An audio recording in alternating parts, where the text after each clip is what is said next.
So, hello friends. Now Karnika Tiwari with us. She also got placed in ML Pharmaceuticals.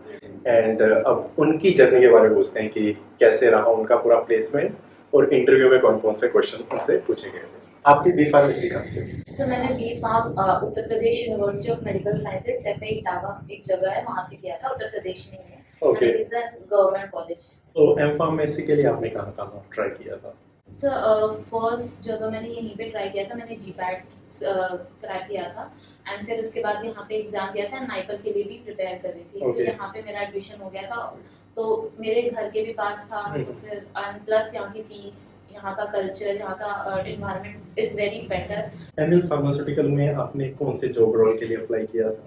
Sir मेरा हमेशा से मन formulation and development में जाने का था, मैंने उसी के लिए अप्लाई किया था। और जो शॉर्ट लिस्टिंग हुई थी उसके लिए सीवी मैंने ऐसे प्रिपेयर किया था कि उनको लगे कि हाँ मतलब फॉर्मुलेशन एंड डेवलपमेंट में जाना चाहती है ये। ओके, सो अभी रिसेंटली मैंने आपकी एक लैबमेट अदिति के साथ वीडियो बनाई है। Yes sir. आई थिंक आप दोनों का एरिया ऑफ रिसर्च सेम होगा। No sir, mine is bit different. I am currently working on micro needles and she is working on crystallization. Okay, so आपने सेम क्वेश्चन फेस किए जो interview committee थी? No sir, bit different. Sir starting में मुझसे पूछा गया मेरे background के बारे में, फादर क्या करते हैं, सबके बारे में।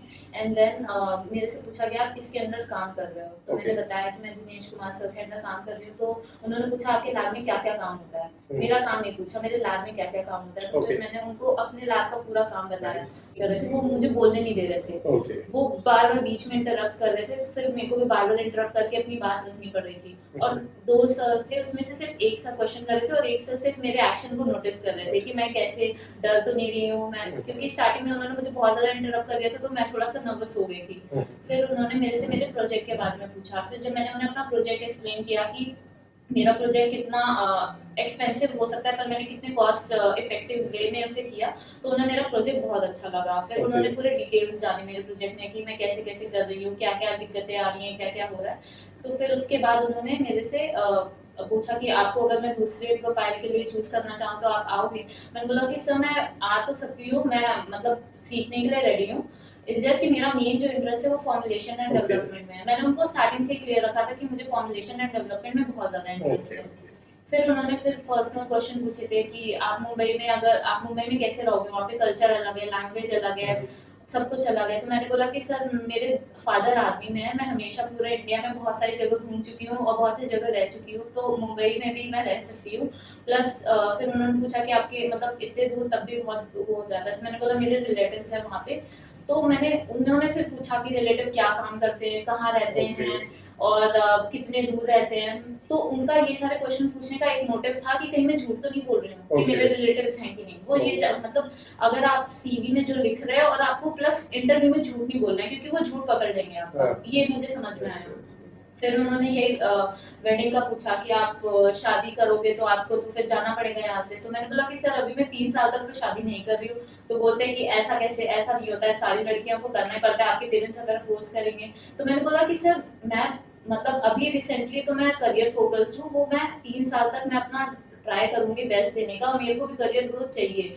तो अभी मैं सोच भी नहीं रही हूँ, और मेरे पेरेंट्स को अगर मैं मनाऊंगी तो वो मान जाएंगे कि हाँ 3 साल तक तो कुछ नहीं। तो अब आते हैं हम लाइक टेक्निकल क्वेश्चंस पे। Yes sir. आपका कुछ टेक्निकल हुआ था इसमें क्वेश्चन आंसर? यस सर, मतलब उन्होंने मेरे से पहले लैब के बारे में पूछा था। उन्होंने क्रिस्टलाइजेशन के बारे में मैंने बताया, को क्रिस्टलाइजेशन के बारे में बताया एंड सोनो क्रिस्टलाइजेशन के बारे में बताया। तो उन्होंने बोला कि ये जो कर रहे हैं ये इंडस्ट्री में हेल्पफुल कैसे है, अगर हम चाहें तो हम दूसरा मेथड भी यूज कर सकते हैं, आपका मेथड ही क्यों इतना अच्छा है, आप कैसे कह सकते हो। तो मैं उन्हें एक्सप्लेन कर रही थी, लेकिन वो मुझे एक्सप्लेन करने नहीं दे रहे थे। लेकिन मैंने जितना ट्राई किया, फिर मैंने उन्होंने फिर मेरे प्रोजेक्ट से रिलेटेड पूछा। तो उसमें वो मेरे से पूछ रहे थे कि आपको डिफिकल्टीज कहाँ कहाँ पे आई, ताकि वो ये देखना चाह रहे थे कि मतलब मैंने सच में परफॉर्म किया है कि नहीं किया है। तो उन्होंने हर एक चीज पूछा, तो मैंने उनको सब सारी चीजें बताई कि मोल्ड में प्रॉब्लम आया, बनाने में प्रॉब्लम आया, ये डिफिकल्टी।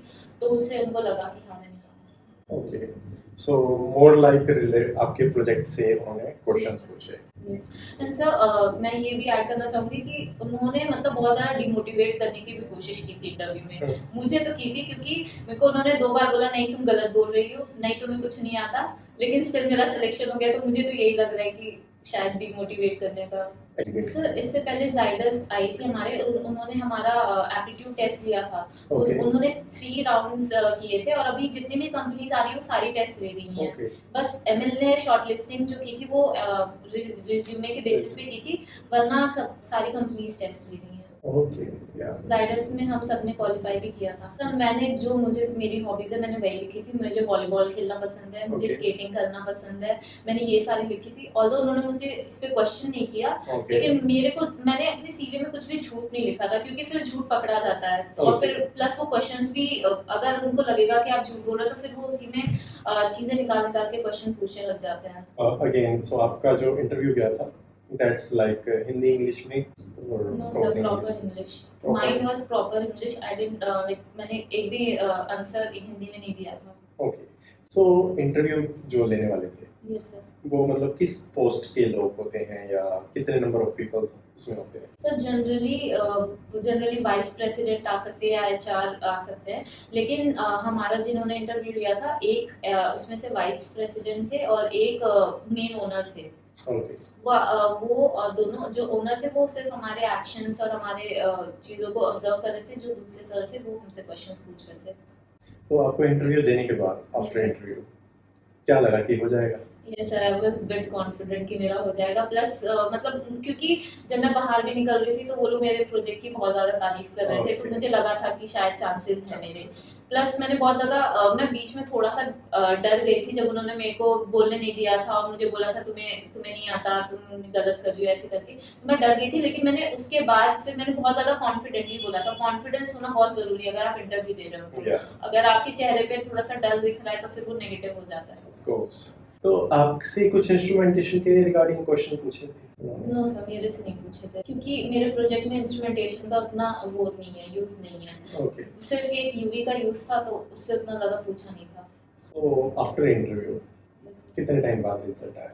सर हमें रात तक पता चल गया था, और तो Okay. हमारे टीपीआर्स को पहले ही पता चल गया था, तो उन्होंने क्लास में बता दिया था, लेकिन रात तक हमें पता चल गया था कि हमारा हो गया। बहुत सारे स्टूडेंट हमसे पूछते हैं कि IIT BH में अगर आप M.Pharm में एडमिशन ले सकते हो Yes, sir. तो क्या नॉन कोर के लिए हम प्लेसमेंट के लिए बैठ सकते हैं? हम लोग बैठ सकते हैं नॉन कोर के लिए। मेरे क्लास में बहुत सारे लोग हैं जिन्होंने बहुत सारे नॉन कोर के लिए जॉब्स के लिए अप्लाई किया था। उन्होंने बहुत सारी चीज़ें सीखी भी थी, जैसे कि टैबल्यू एंड पाइथन, ये सब कुछ सीखा था। वो लोग बैठ भी रहे थे। Okay. तो वो आपके ऊपर डिपेंड करता है, आप क्रैक कर सकते हो कि नहीं, क्योंकि आपका कंपटीशन बीटेक वालों से होता है। अब वो थोड़ा सा कि इंटरव्यू के टाइम आपको कौन कौन सी मेन थिंग्स पे फोकस करना चाहिए? अकॉर्डिंग टू मी मेन चीज़ जिस पे फोकस करना चाहिए इज़, आप सबसे पहले तो सीवी में कुछ ऐसा मत लिखो जो आपको नहीं आता है, सब कुछ वही लिखो जो आपको आता है। सेकेंडली, जब आप इंटरव्यू देने जा रहे हो तो आपको कॉन्फिडेंट रहना है, क्योंकि अगर आप कॉन्फिडेंट नहीं रहोगे तो फिर वो चेहरे से पता चल जाता है कि इंसान कॉन्फिडेंट नहीं है।